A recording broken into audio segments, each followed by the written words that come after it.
دینا کن فیکون کافی ہے اور آپ یہاں سے ختم ہو جائیں گے، آپ کو کوئی پہچان والا بھی نہیں ہوگا اور وہ آپ کی جگہ دوسرے لوگ لے آئے گا۔ وہ تو یہ چاہتا ہے جو اس کو تلاش کرے اسے مل جائے گا، تاکہ آپ کو اس دنیا میں آنے کا سبب سمجھ میں آ جائے۔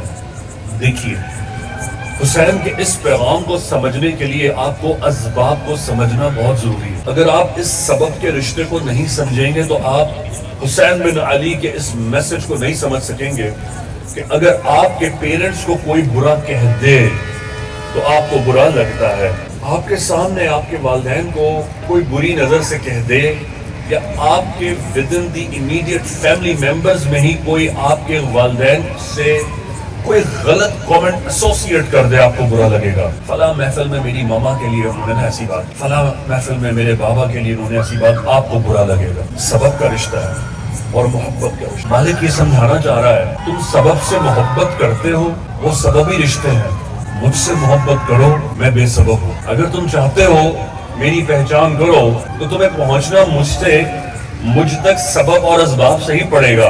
اسباب سے طے کرتے کرتے تم مجھ تک پہنچ جاؤ گے۔ میں آپ کو اس کا ایک اور آسان، ایک پروفاؤنڈ فارمولا آپ کو عطیہ کر رہا ہوں۔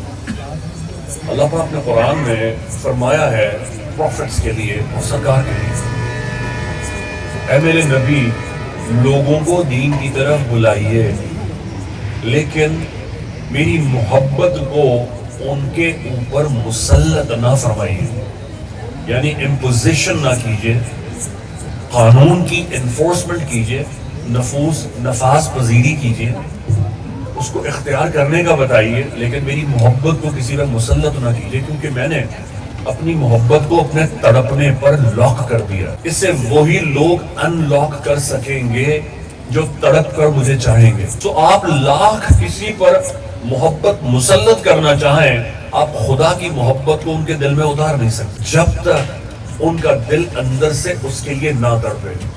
میں آپ کو اس کا ایک پرنسپل ہدیہ کرتا ہوں۔ آپ اپنے سامنے ایک پانی کا گلاس رکھیں اور اپنے سامنے کسی شخص کو بٹھائیں اور اس سے کہیں کہ یہ پانی کا گلاس پی لے۔ وہ پانی کا گلاس اٹھائے گا اور اسے تھوڑا پیے گا، پھر تھوڑا پیے گا، پھر تھوڑا پیے گا اور پورا گلاس پی لے گا، یعنی اسے چند سانسیں لگیں گی اس پورے گلاس کو ختم کرنے کے لیے۔ یہ انٹرول، یہ فریم آف ٹائم اللہ نے رکھا ہے، یہ سبب سے ہے تاکہ وہ نوالا، وہ پیاس، وہ پانی اپنے انٹرول سے آپ کی ویسوفیگس تک پہنچے، آپ کے ٹریکیا سے ہوتے ہوئے آپ کے ونڈ پائپ کو سیپریٹ کرتے ہوئے آپ کے معدے میں پہنچے۔ یہ انٹرول آف ٹائم ہے۔ اگر آپ یہی گلاس وہاں سے اٹھائیں اور اس سے کہیں کہ تم ان اسباب کو فالو نہ کرو اور یہ پانی کا گلاس اس کے منہ پہ ماریں تو پورا گلاس بھی چھلک جائے گا، پانی بھی ضائع ہو جائے گا اور اس کے معدے میں پانی نہیں پہنچے۔ ایسا ہے کہ نہیں؟ قرآن اور اللہ کی محبت بھی یہی مثال رکھتی ہے کہ آپ اسے تھوڑا تھوڑا کر کے دیں گے تو وہ حلق سے بھی اترے گی، سینوں میں بھی پہنچے گی، سمجھ میں بھی آئے گی اور نظر بھی آئے گی۔ یہی میسج پروفٹس کا تھا۔ آدم ہو، حوا ہو، آگ ہو، شموئیل ہو، اسحاق ہو، دانیال، ذوالقرنین، سلیمان، ایوب، ادریس، موسیٰ، عیسیٰ، روح اللہ، کلیم اللہ کا، جتنے پیغمبر آئے، جتنے پروفٹس آئے، کسی کو مسلط کرنے کا نہیں فرمایا گیا۔ اس سے پہلے کے پروفٹس کو تو اتنی آسان ہدایت تھی کہ لوگوں کو صرف انصاف قائم کرو، ان سے کہو کہ ظلم نہ کرے۔ قصص الانبیاء اتنی آسان تھی۔ آپ میری محبت کو لوگوں سے کہیں کہ ناپ تول میں کمی نہ کرو۔ میں یہاں مثال دوں گا آپ کو حضرت یحییٰ اور حضرت زکریا علیہ السلام کی۔ ایک نبی ہے اور ایک باپ ہے، باپ بیٹا ہے نبی، باپ بیٹا نبی یعقوب اور یوسف بھی ہیں۔ اندازہ کیجئے کتنی آسان شریعت دی کہ ان کو یہ فرمایا تھا کہ لوگوں سے کہیے گا ناپ تول میں کمی نہ کریں۔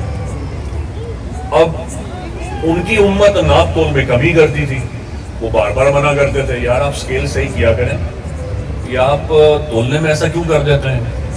چاہے وہ سونا ہو، چاہے وہ گندم ہو، چاہے وہ اناج ہو۔ ایک بار بتایا، دوسری بار بتایا، تیسری بار بتایا، یہاں یہ بھی بتا دوں کہ انصاف پر اللہ پاک نے کئی پیغمبروں کی امتوں کو دنیا سے ویپورائز کیا ہے، صفحے سے مٹا دیا ہے۔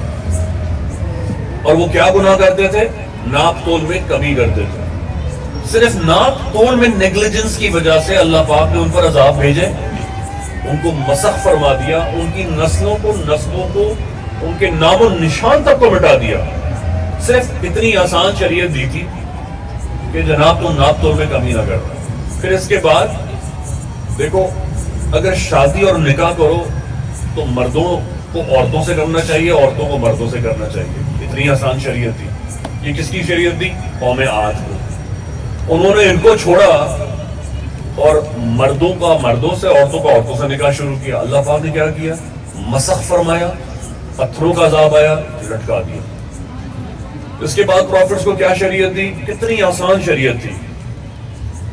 دیکھو، ان سے کو قتل نہ کریں، چاہے وہ بچے ہوں، چاہے وہ چھوٹے ہوں، چاہے وہ عورتیں ہوں، چاہے وہ مرد ہوں، ان کو ناحق قتل نہ کریں۔ وہ ناحق قتل کر دیتے۔ ادریس علیہ السلام کی قوم کے ساتھ کیا ہوا؟ عاد کے ساتھ کیا ہوا؟ ناحق قتل کر دیتے، یہاں تک کہ حضرت یحییٰ اور زکریا کو درخت سے باندھ کے ذبح کیا ہے۔ باپ کے سامنے بیٹے کو قتل کیا، اللہ پاک نے انہیں تہس نہس فرما دیا۔ میں آپ کو یہاں ایک کلاسیکل ایک ایونیو آپ کو ہدیہ کر رہا ہوں، سوچئے گا۔ 1,63,000 جتنے بھی پروفٹس تھے، سب کا ذکر قرآن میں نہیں ہے۔ جتنوں کا بھی ذکر ہے، اللہ کا اتنا فرما دینا کافی ہے کہ یہ میرا نبی ہے، بات ختم، اینڈ آف کنورسیشن۔ ہر کسی کا ذکر نہیں، لیکن قانون رسالت اور قانون نبوت تو سیم ہے، اور وہ یہ کہ جن پروفٹس کو اللہ پاک نے سکیل کو مینٹین کرنے کا حکم دیا، انہوں نے اللہ کی بات نہیں سنی، ان کو مسخ کیا، لوگوں کو قتل کیا، ان کو ایک غلطی، ایک مسٹیک پر صفحے سے مٹا دیا۔ جنہوں نے ماں، بہن، باپ، بیٹی کی حرمت کے رشتے نہیں رکھے، ان کے چہرے مسخ کر دیے، ان پر ایسا عذاب بھیجا کہ وہ جھلسائے اور کوئلہ بن گئے اور الٹے لٹکا دیے گئے اپنی بستیوں میں۔ ایک مسٹیک کی تھی۔ آج سرکار کی امت ہے، یہ ہر طرح کا گناہ، ہر طرح کی نیگلیجنس، ہر طرح کی وائلیشن، ہر طرح کی بے حرمتی، ہر طرح کی بے ادبی، ہر طرح کی نافرمانی اور ہر طرح کی ناشکری اس امت کے اندر موجود ہے۔ لیکن نہ پتھروں کا عذاب آ رہا ہے، نہ آسمانوں سے بجلیاں آ رہی ہیں، نہ سمندر ابل رہے ہیں۔ اور اس کی ایک وجہ ہے، سبب کہ یہ عاد، شموئیل، اسحاق، دانیال، سلیمان، ادریس کی امت نہیں ہے، یہ امت سرکار دو جہاں کی امت ہے۔ تاریخ گواہ ہے، نبیوں کا نبی اس امت کو ملا ہے۔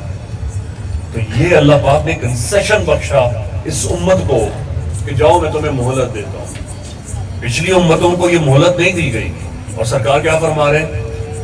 آج بھی اگر کوئی میرا امتی سچے دل سے اقرار کرے کہ اس سے جو گناہ ہوا اسے توبہ کرے اور دوبارہ نہ کرنے کا عہد کرے، میں اسے اس طرح پاک اور معاف کر دوں گا، اللہ پاک نے فرمایا، جس طرح ماں کے شکم سے وہ آج پیدا ہوا ہو۔ لیکن آپ کی توبہ کا تقوی ہونا چاہیے۔ پچھلی امتیں ویپرائز ہوئی، نیست و نابود ہوئی، کیونکہ پاک ہونا ان کے مقدر میں نہیں تھا۔ اس امت کے مقدر میں اہل تطہیر تھے، وہ ہستیاں جن کو اللہ پاک نے طہورہ ترین ہستیاں فرمایا، جو دیکھ لیں، جس کو دیکھ لے وہ پاک ہو جائے، اور جو ان کے دیکھنے والے کو دیکھ لے وہ خود پاک ہو جائے۔ السلام علیکم ورحمۃ اللہ وبرکاتہ۔ دربار امام زیاد عبداللہ شاہ الشگادی سے خوش آمدید۔ وعلیکم السلام ورحمۃ اللہ وبرکاتہ۔ بالکل، میرا علاج بھی ہوا ہے اور میری ملاقات بھی بھائی جان سے ہوئی، اور یہ سب ماشاءاللہ فی سبیل اللہ ہوا ہے، کوئی تو فیس وغیرہ نہیں لی گئی۔ نہیں بھائی، یہاں پہ کسی چیز کا کوئی ہدیہ، کوئی فیس وغیرہ کچھ بھی نہیں ہے، یہ فی سبیل اللہ علاج ہے۔ ہم تو بہت دور سے آئے ہیں ماشاءاللہ، یہاں کافی دور دور سے اندرونی سندھ سے بندے آ رہے ہیں ماشاءاللہ، بہت زبردست طریقے سے علاج بھی ہو رہا ہے، اور بہت زبردست ان کی جو ٹیم ہے کافی ماشاءاللہ بہت زبردست، اور ہر بندے کی رسپیکٹ کر رہے ہیں، ہر بزرگ کی، چھوٹے کی، بڑے کی، یعنی کہ بہت ان کو ریسپیکٹ دے رہے ہیں، بہت زبردست. کیا بات ہے. سلام بہن. محفل سے ہے. میرے سر میں درد ہوا تھا آپریشن کے بعد، تو اچھا باجی نے مجھے یہاں بھیجا تھا، پھر آپ کی دوائی لی تھی. الحمدللہ اس کے بعد مجھے آنے کی ضرورت. اجازت ہو تو یہ میں رکھ لوں. اس کو میں تلف کر دوں گا کیونکہ نیا پرچہ دے رہے ہیں، اور یہ بھی رکھ رہا ہوں. اب آپ کو اگلا پرچہ دے رہا ہوں کیونکہ یہ دوائیں کنٹینیو نہیں ہوں گی اب، کیونکہ وہ اب اچھی ہو گئی ہے نا. اب آپ جو آج تکلیف بتائیں گے اس کی دوا ہے. پہلے ہاں بہت طبیعت ہوں 3 سال سے 11.1 آ رہا ہے. شوگر تو بہت ہائی ہے. جی صحیح ہے. پھر اس کے بعد مجھے 4 مہینے چلنے کا کہا. آپ کیسے گری تھی کہ پلیٹ ڈالنی پڑی آپ کی؟